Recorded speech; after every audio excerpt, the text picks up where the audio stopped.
kalooban ng Espiritu Santo. Isa po yan. Makatanggap po tayo niyan, siyempre magkaroon po tayo ng kapangyarihan. Hindi po kapangyarihan para po gagawa ng mga magic, ha? Kasi ibang ano po yan, ibang espiritu, at totoo po din yan, di ba? Kung naniniwala kayo, nanonood kayo ng mga magic, yung magic na yan ay hindi po yung simple magic lang na gaya mga baraha, yung mga malalalim na mga magic talaga. Yan po ay nakaka-amaze din po, di ba? Kasi kung alam natin yung istorya ni Moises na ginagaya siya ng mga magician, yun din po hanggang ngayon. Kaya dapat talaga nating alamin yung tungkol po sa espiritu. At dapat nating malalaman.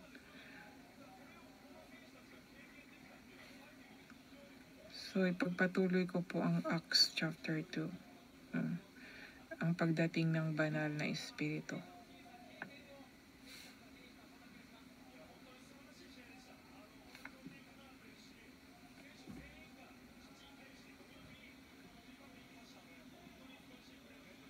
Ang pagdating.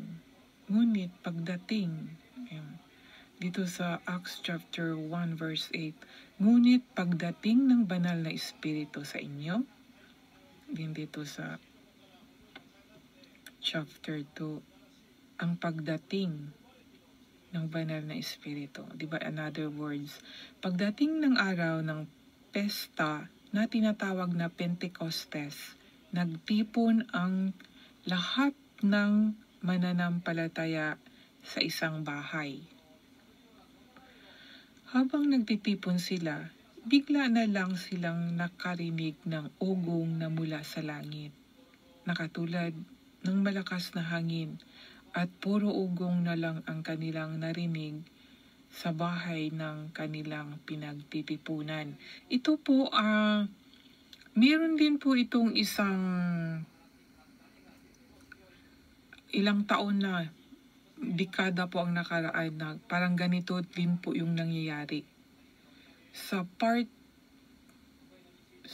of America na mas marami yung mga black people, at parang ganito po sila na nagkaroon po silang ng kakayahan na magpagaling, at yun, parang may movie yan eh.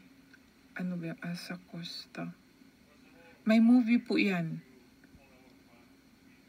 Kung ganito po yung nangyayari. Isang bahay ay naanuhan ng Holy Spirit.